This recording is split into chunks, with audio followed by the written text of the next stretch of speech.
Ladies and gentlemen, this is Ethnomusicology at your college. My name is Dr. Tom Zlabinger, and I taught a class last fall called Introduction to Ethnomusicology. And these are all students who took the class last fall, and they all wrote final papers on some tradition or musician, and they're going to tell you more about it. What I like about this panel of students is we have a very diverse range of topics. I'm not going to let the cat out of the bag. I'm going to let them do all the talking. But please remember, one of the things that was a requirement for this project, that everyone step out of their cultural history. So everyone is talking about something that is outside their experience, which is a very important aspect to ethnomusicology, that you see it from the outside. And only then can you truly get objective, at least on the surface. After a while, you may become a participant, but today we are all looking at cultures from the outside and using good language to talk about them. So, without any further ado, I give you Melanie Pierre. Hello, my name is Melanie Pierre, and my focus was on German folk music. When I was writing my paper, I basically focused on the traditional way to have German folk music, and it was brought up around the earliest 1900s. I focused a lot on the significance of it to certain families, the significance of it to religion, and the big change from traditional German folk music into the modern day German folk music. First off, the traditional German folk music, the way that the people would do it is by yodeling, which was the easiest way to do it at first. And so I actually have a video coming up. Yodeling was a way of celebrating like their families, their culture. It was a way of like having parties, and it's mostly what they use to actually like portray any sort of like significant era or any sort of significant impact in German folk music. I'm going to talk to them. This is a video of a man using perhaps the easiest way to do German folk music.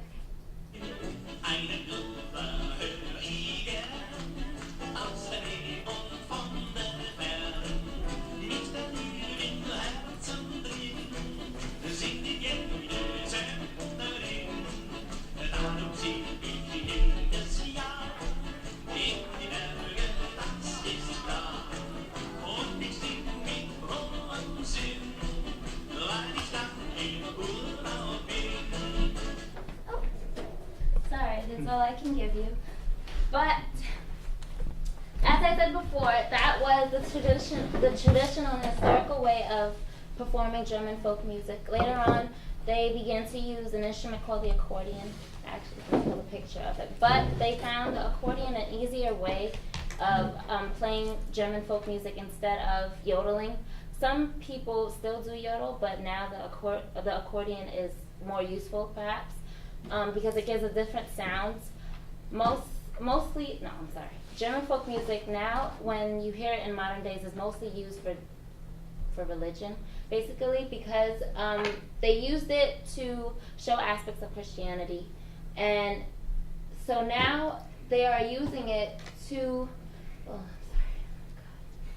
Now they are using it in terms of helping to give a certain sound to their church hymns or like religious views, because they feel that specific type of sound is something that can help them, I guess, influence others. So, Tom, how much time do I have? 1 minute. Okay. In closing. In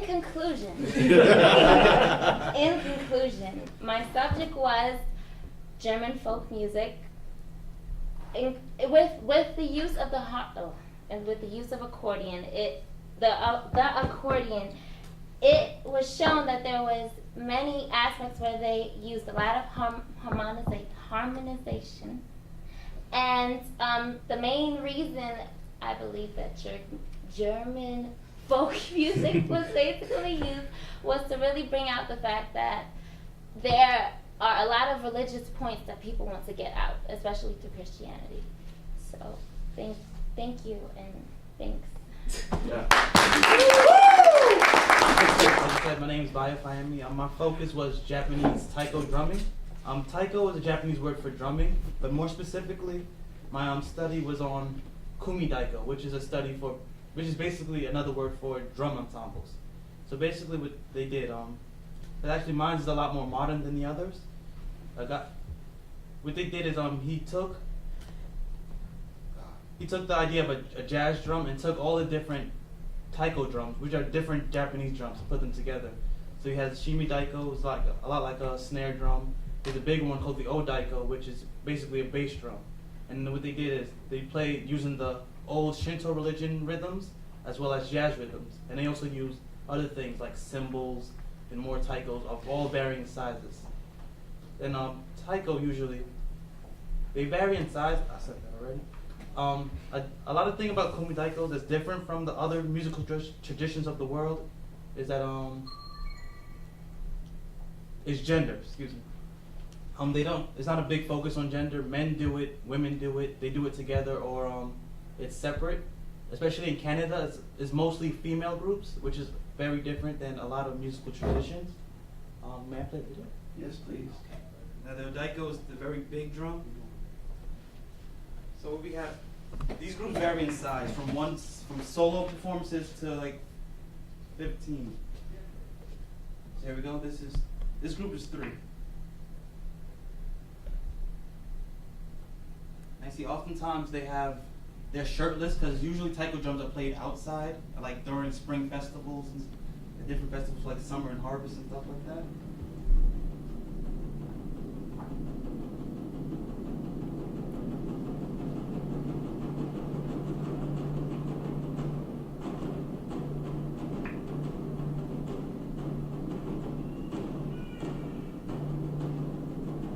The guy in the middle is he controls the performance, and other two just accompany.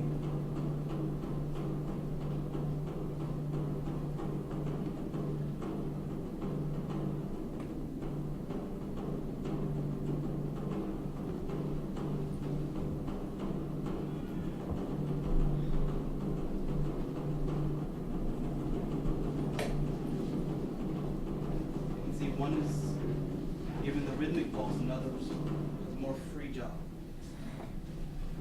Thank you so much for coming.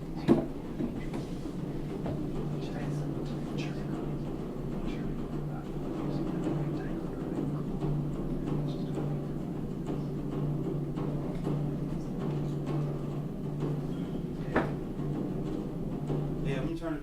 So yeah, the thing about taiko, because it is a modern, a more modern tradition. So it also mixes in with other more rhythmic, like jazz and hip hop. There's also use hip hop rhythms, jazz rhythms, and you can always find different videos later on. Can you give us, you talked about the clip a little bit, but you talked about it more. You're saying things like jazz rhythms and such like that. And also you say that it's a modern tradition. Just explain what that means. Okay, when I say modern, it means this is not, taiko drums has been a part of Japanese culture since the beginning. They've used it in war and religion. But what the guy did, he took the drums, and then he brought it to his martial arts dojo, and that's when he began teaching the people in California. No, San Francisco. Sorry.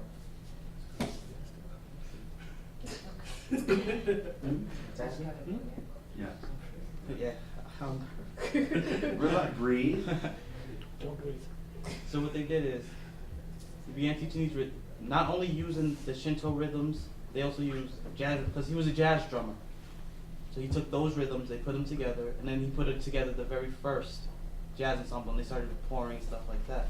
So when I say modern, I mean as in it's not from the concept of a kumi daiko is not from the 5th century or whatever. Like this is modern, pretty as in recent. That's what I mean by modern. When you say recent, how recent?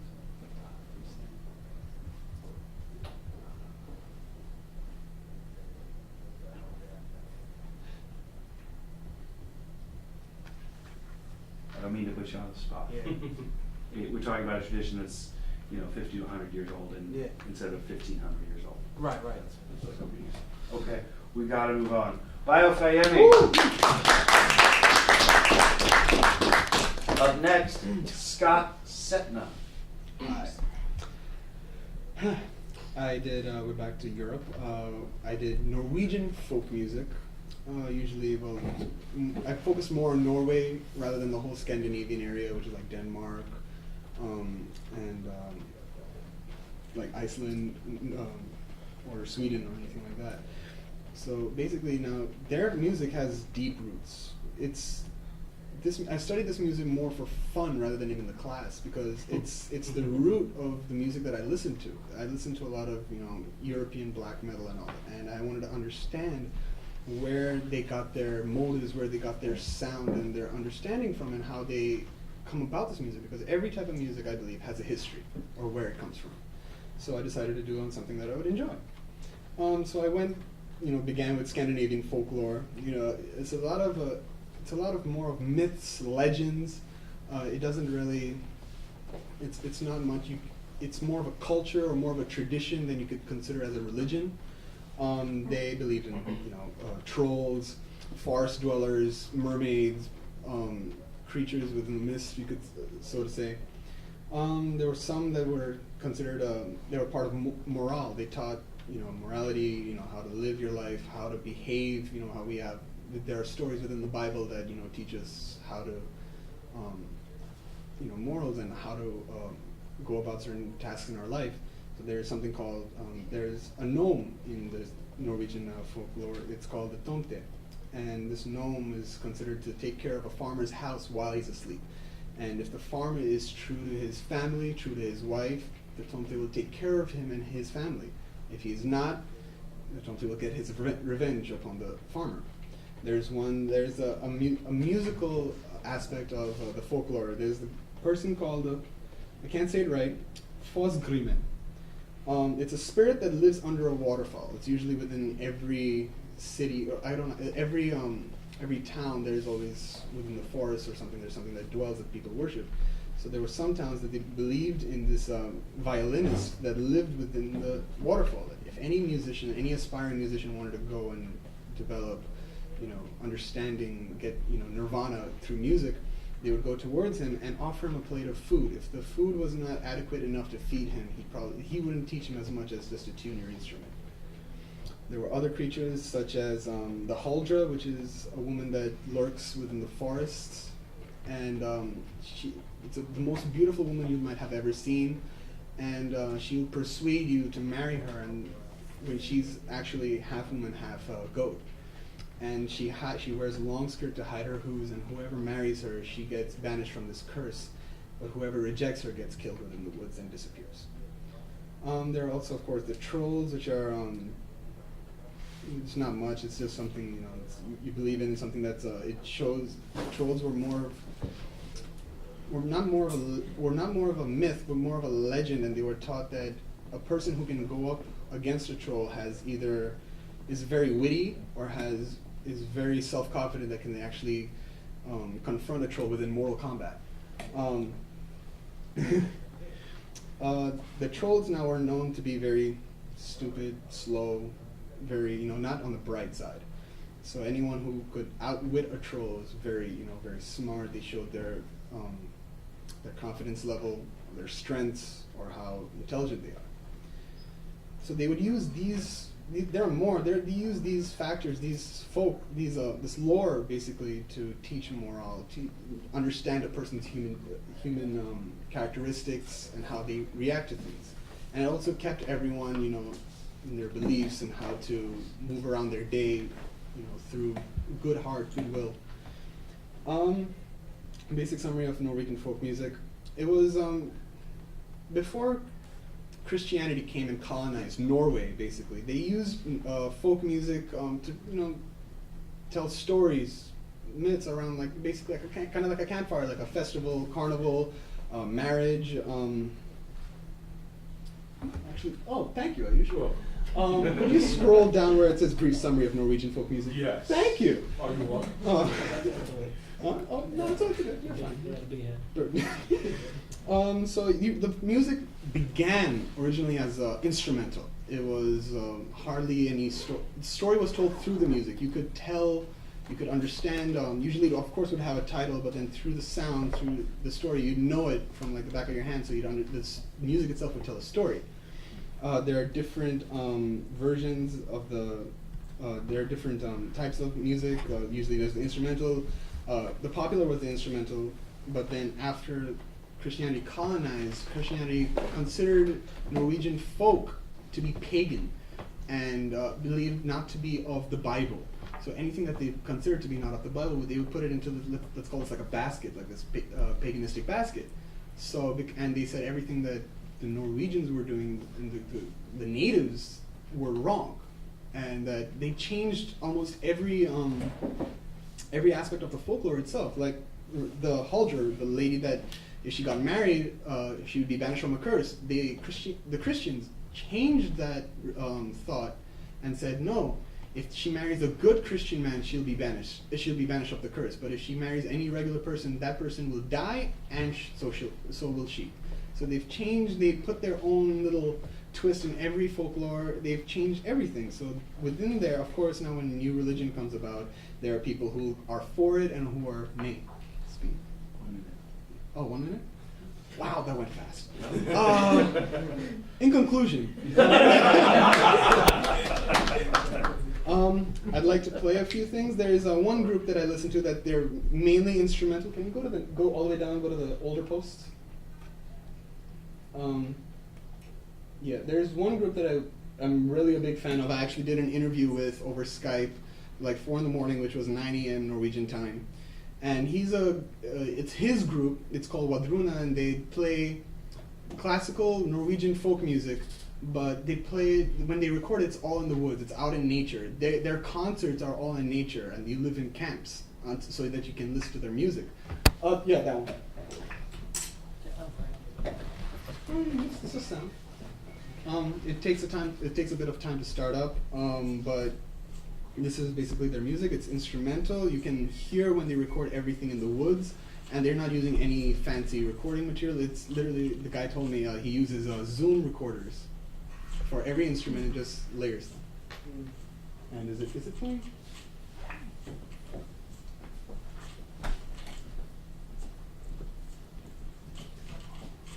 I don't know if I can catch that.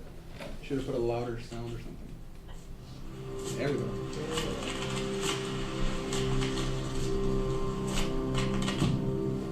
And this is basically my conclusion. This is the root of a lot of my European black metal music that I like to listen to. And it's from these instrumental folk music that it came from. This is my presentation. Scott Sethna.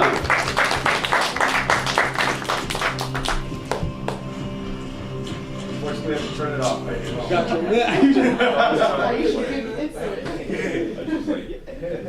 Up next, Ayush Prasad. It's your birthday. Oh, thank you. It is our birthday. Thank you. First off, just give another round of applause to the first 3 presenters. Yes, for doing a great job. I know you guys are nervous. It's okay. It happens. First time. Don't worry about it. Well, I'm Ayush Prasad. I am the president of the music club on campus, and my focus was on Arabic music. A little bit brief history on Arabic music. Arabic music did come around 7th century AD. Now, Arabic music is very similar to ancient Middle Eastern music, because they're both same era, same time. And Arabic music was first used as part of poetry. It was used to back up poetry that was being said by poets. I'll play a little bit. I'll talk. See what comes up. This is especially for you. Yes. يرومني بأنني أعرض حبي في الساحات عامة. يرومني بأني أجففه تحت شمس العيون الفضولية. The music aspect was used to support the words that were being spoken, and used to support what was being said. This is a love poem. متى كان الحب يا سيدتي خجلا؟ متى كان حالة خاصة تخفأ في خزانة الثياب كمعاقة الحرب وفساد دين الأعيان. I think that's good for now. القبلة Right? Everyone's like, oh my god. Well, this is the Arab world, as you guys can see. The Arab world is a very vast area, composed of many different countries, many different areas, and the influences are great. And Arab music has influenced a lot of music that we have now. And instruments also. Put down a little bit. Now, I'd like to show you guys a video about the daf. The daf is similar to a snare drum, but except it's in your hand. It's like it's very similar to a tambourine. Play that.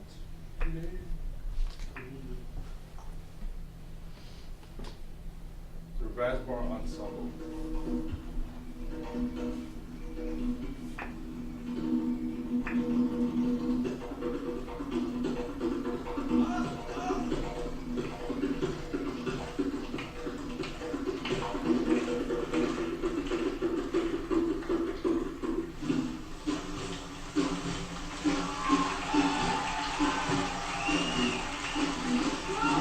Lively.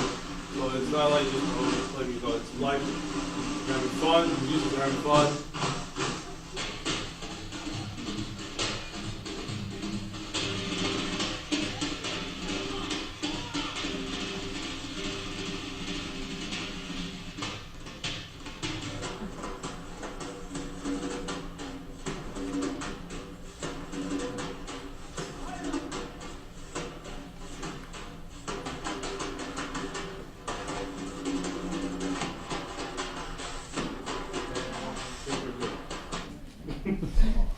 Yes. 2 minutes. Thank you. Also, there's another instrument that I like to focus on. Now, I'm being a musician. I like to focus more on the music, on the musical instruments. And this is called a tournoon. It's very similar to a piano, as in there's multiple strings, but it's different because you use your fingers, all 10 of your fingers to play. And I'll give you a vast example of it.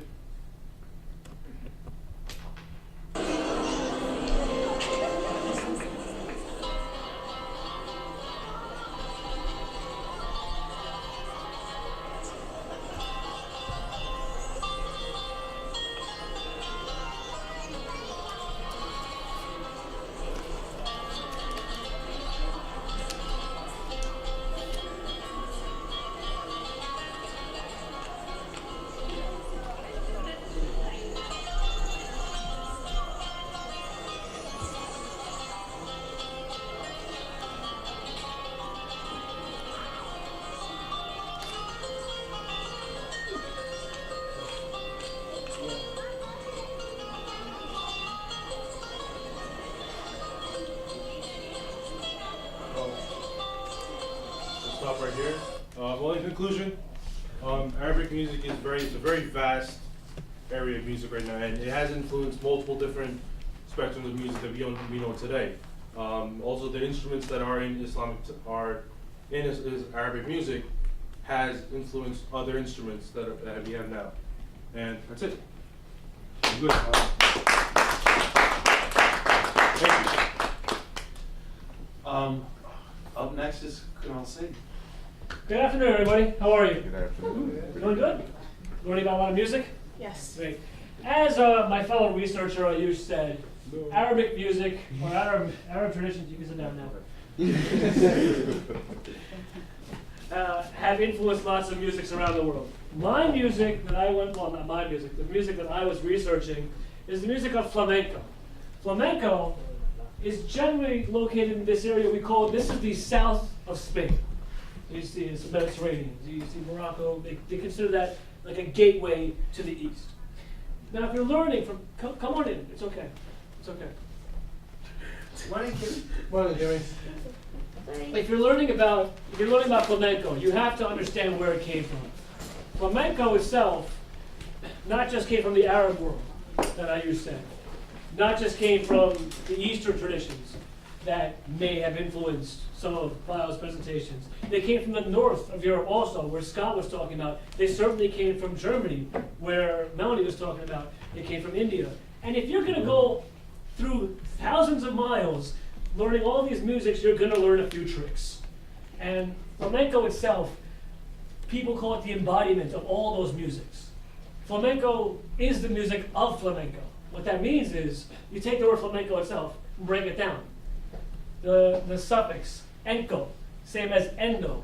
It means of or pertaining to, having the quality or characteristics of. Flamenco, the beginning, flama, flam, it's a flame. This music, this dance, and this art form is supposed to be one that represents the actual fire and the spirit of everything that's good. It's supposed to be like, you're gonna get up, you're gonna dance until your feet burn, literally.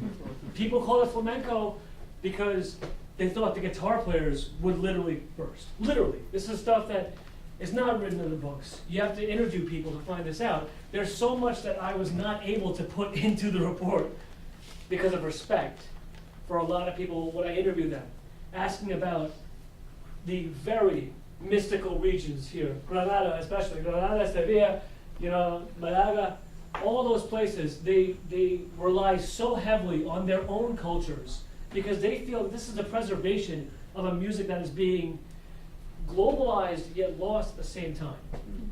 So when you think about that, you gotta think, okay, what does that mean? Well, sure, as anything gets bigger, there's gonna be this massive exploration into it by students, researchers, musicians, fans.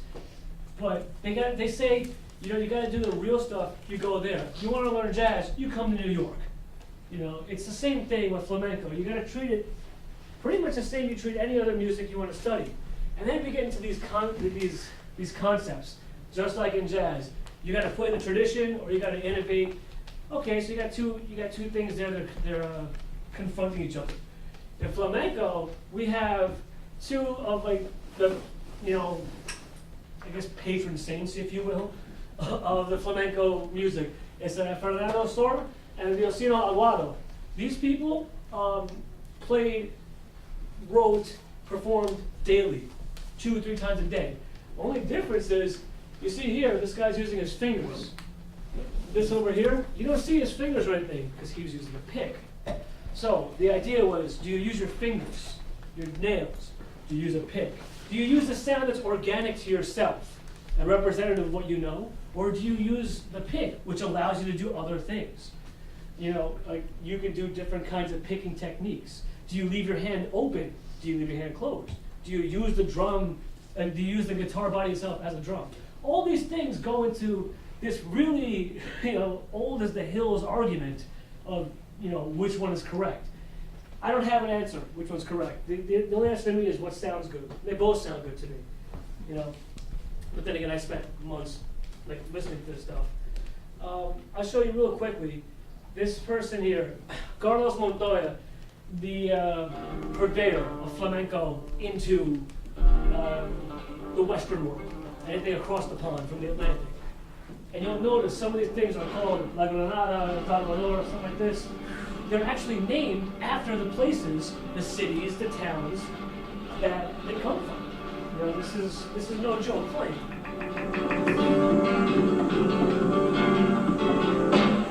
So what you have here are fingers, fingernails, and the guitar itself as the drum. You have a mixture of things, which is the embodiment of flamenco. Flamenco is a mixture and a comprehensive understanding of what came around and how you put it together to one identifiable, just beast of a sound. That's enough. This is, if you read the caption, I say this is one of the biggest lies on the internet. I like saying that because this is what they call an introduction to flamenco. This is course 1.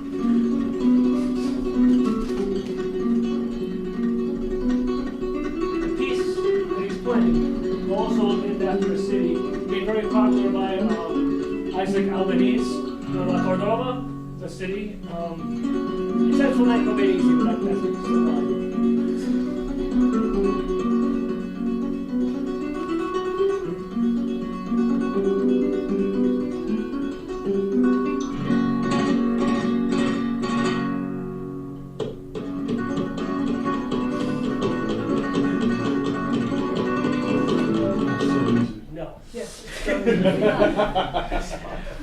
Everything from just using, this is called a capo. This saves guitar players from tuning all their strings to do it really tightly, or just growing like a sixth finger and barring a chord. This puts the guitar, in this case, in the key of F sharp instead of E, which is the guitar's natural tuning. And so now we're talking about alternate tunings, string skipping, which is what he was doing, percussive stuff, using fingernails, using fingers. It's just one of those things where if you study it for real. And what I got out of all this is that I need to practice. So I hope you enjoyed my presentation. Very nice. Moving forward, Mr. Stephen Morris. Hello everyone, my name is Stephen, and my topic was Haitian gospel music. And the main goal of this paper was to review the history of Haitian gospel music and to first understand the history of gospel music on the side of Haiti. You have to first understand the history of gospel music in general. Like before there was any of this type of different genres and stuff like that, before the Protestant Reformation, it was all controlled under the Roman Catholic Church. So up from beginning of time up to the Roman Catholic Church, music has been kind of controlled either between secular or sacred. But as soon as the Reformation happened, everyone started spreading different ideas, started coming on board. So Haiti in itself, being the first Black republic, Haiti being the first Black republic, has their own style of music and how they pertain to it. And one style that I studied was the style known as compa. And compa is a I wouldn't say it varies between being very fast and very slow. It's kind of in between. And that was one of the main music that they used. Granted, back then they didn't have all the instruments that we have now. So of course the sounds were different and everything was different. But because of modern technology and people traveling, they learn new things and they put things together. So I am going to play a piece of, thank a lot of you. Before you play the clip, Stephen, I'm sorry to interrupt, but I know it's in your brain, it's just not coming out of your speaking. What is different? How can you probably have a lot of people in the room who understand what gospel is, but what you said about Christianity, all wonderful stuff. Before you play the clip, can you prepare us for what to look for? Okay. This clip I'm about to show you is a Haitian service, a Christian service held at a Haitian church, and it's showing how American music influenced Haitian music. So instead of, well, you get it for yourself. You will hear different changes. You will hear America in it, like in terms of jazz forms and chords and instrumentations and stuff like that.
their foundation, but they incorporated jazz chords and jazz type of progressions into it.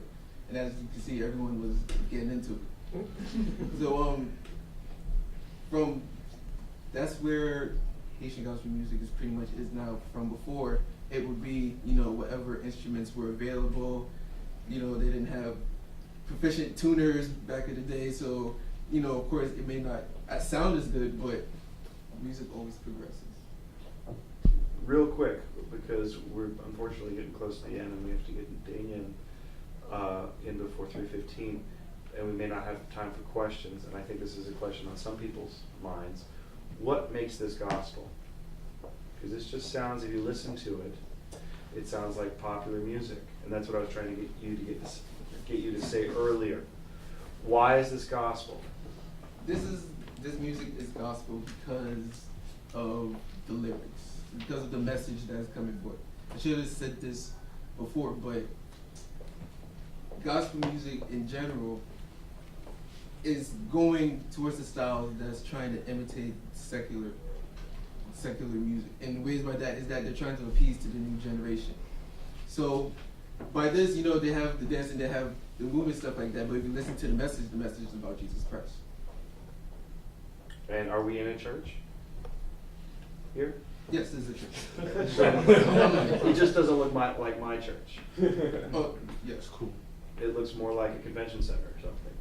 And Yeah. that's why I asked. So it's gospel music because of the subject matter Yeah. and where we are. Yeah. Because I can see a lot of confused eyebrows going, because we don't all, and what language are they speaking in? Creole. And you may be the only one who can speak Creole here, right? Or Danish? One and two. Okay. But not all of us here speak Creole. So. Okay. Well, we should have time for a couple of questions. Minister Stephen Morris. And our final presentation by Dehnia Duplan.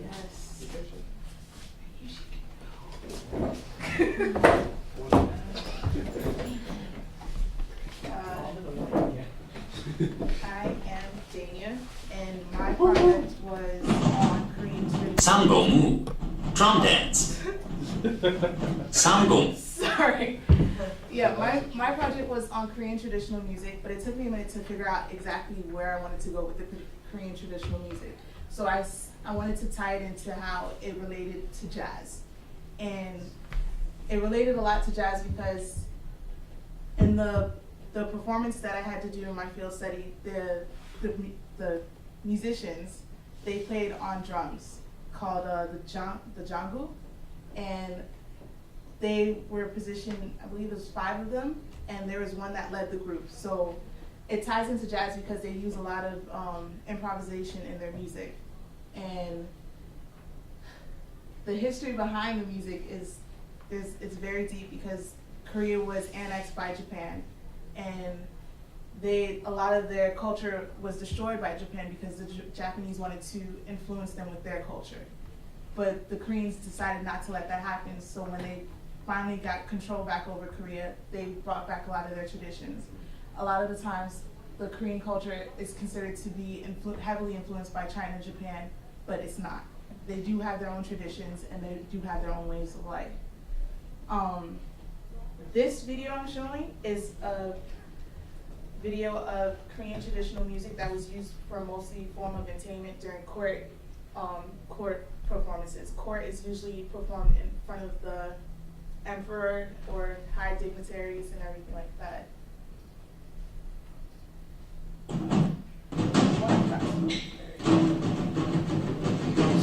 This type of performance is usually performed by women.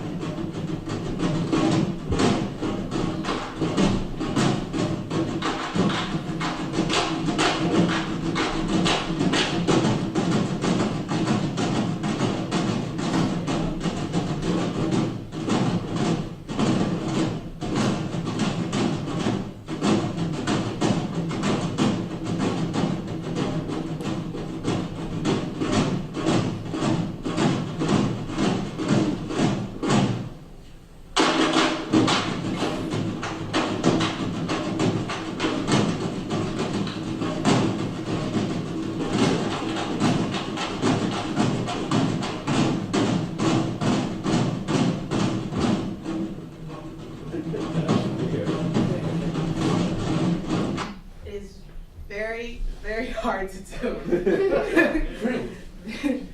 These women were, a lot of the times, it is performed in front of court, but it's also used in the Korean version of a Japanese geisha house, which is called a gising.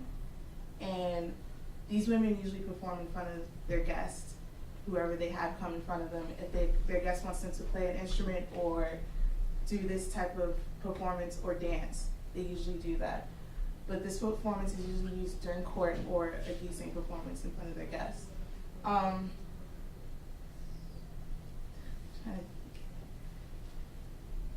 There are other forms of Korean traditional music where they use it for ritual performances as well as traditional folk music. As I said before, the performance that I went to go see during my field study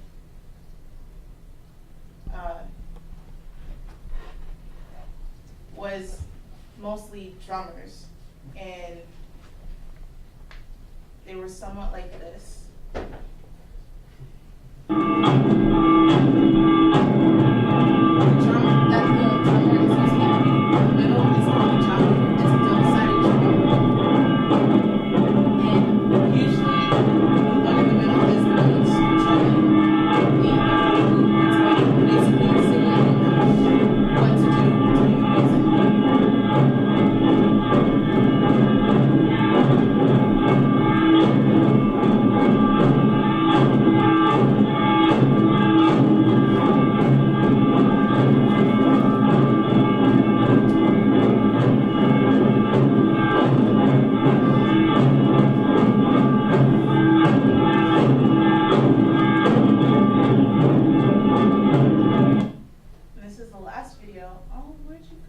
Today's in 1 minute, Dehnia. Okay, this last video is of pansori, which is a story told in the Korean traditional music form. It's usually one singer and one drummer, and the drummer is giving the singer something to work off of. Now the singer may use a fan or something to tell when a change in the story has happened.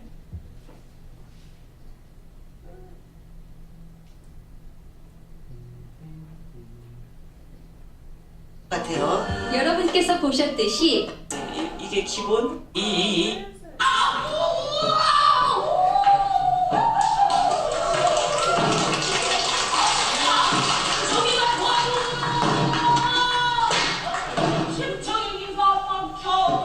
또한 판소리 엠계는 치름계가 아니라 한국 전통의 So it's a lot of yelling, but it is telling a story. There's about, of the 12, I believe there's 12 of different pansoris, but there's only 5 that survived through everything that Korea's been through. And that's about it. Woohoo! Thank you, Duplan. Okay, we don't have a lot of time, but I just want to say something very quick. I hope you've enjoyed this diverse array of material.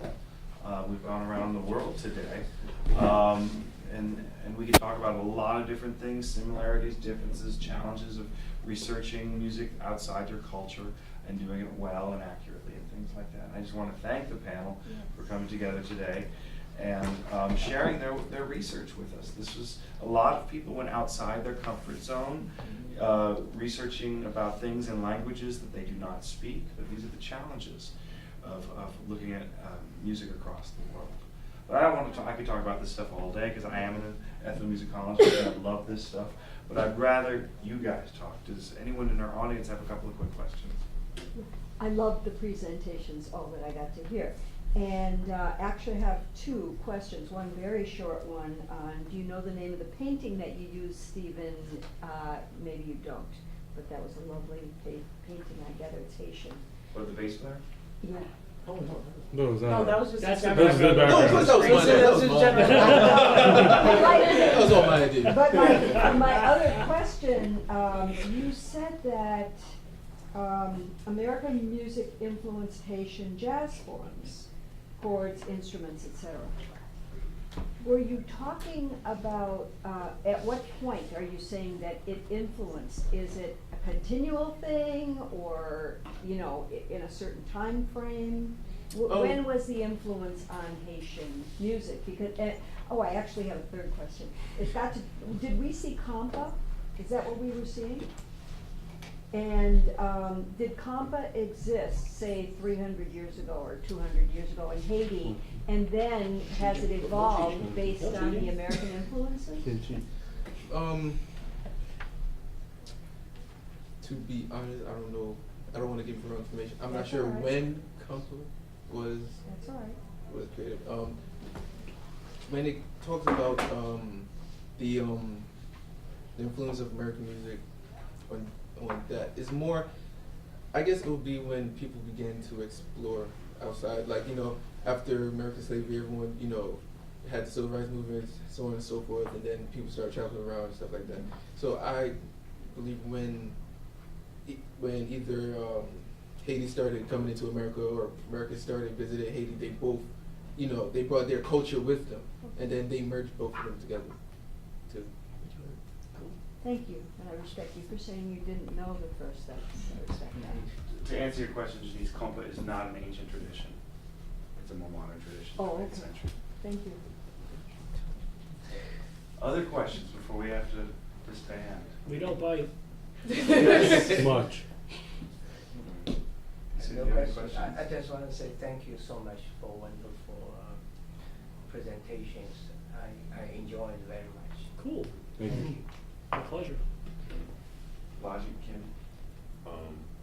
I loved it. I thought it was dope. I especially liked the flamenco because I guess I bought a guitar because I kind of wanted to play like that. So, yeah. That was my most professional. I also thought the taiko drums were awesome. I've always seen them, but never known what they were called or why they were. Big drum. Take a class next fall. See, that's cool. We'll be looking like learn stuff like that. That's it. I have one quick question for all of the members on the panel. Yeah, we're hungry. We talked about this music in depth in your papers, et cetera, et cetera. I know it was a real challenge to get just the top little bit for 5 minutes. That's sort of compressing all this information. And you guys did a pretty good job. I was very impressed, and some of you were nervous, some of you were not. Some of you were too relaxed. No, just kidding. But my big question for some of you, or any of you, is you gave your final presentations in December. That was what, January, February, March, April, 4 months ago. What have you noticed anything, or since you've been thinking about it this last couple of weeks as you prepared, what is it like to revisit your research? Are we taking turns in this? We don't have a whole lot of time, so not everyone has to talk, but I'd love to hear from everyone. If you want to go first, Kunal. Because I think as a scholar, it's nice to get away from things for a while, because then those eyes get refreshed, the ears get refreshed, and you're not under this deadline of, oh, I got to get this paper together for Zlabinger and all that stuff. You let it decompress over the winter break and maybe it evaporated completely. I don't know. But since you've pulled it back together, what do you see in here?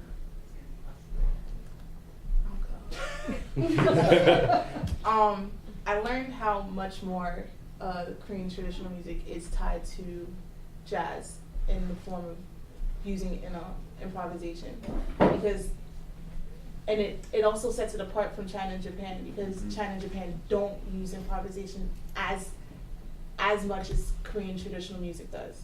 So there's so much individuality put into Korean music using improvisation. So I learned by actually going back to watching, it's a lot more there that offers ties to jazz, and they do use a lot of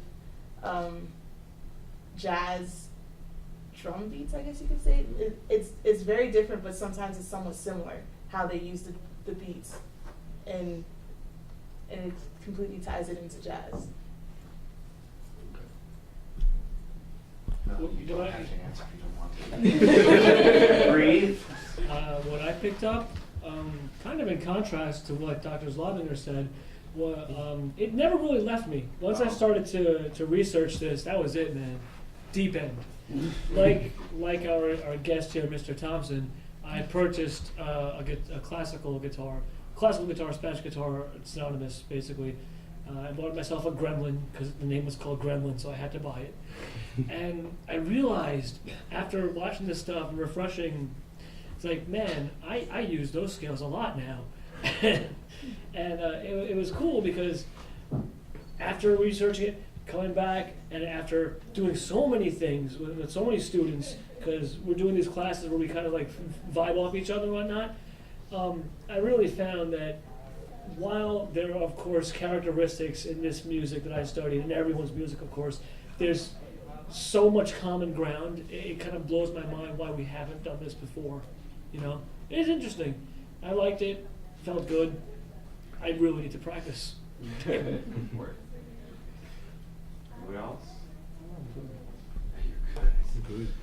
I guess in one way, I'm trying to build a case for not doing everything at the last minute. I hope one of the things you've learned from this process is that it's good to sit on this stuff for a while and get some distance. I think, as we talked about so often in my classes, it's good to think about thinking.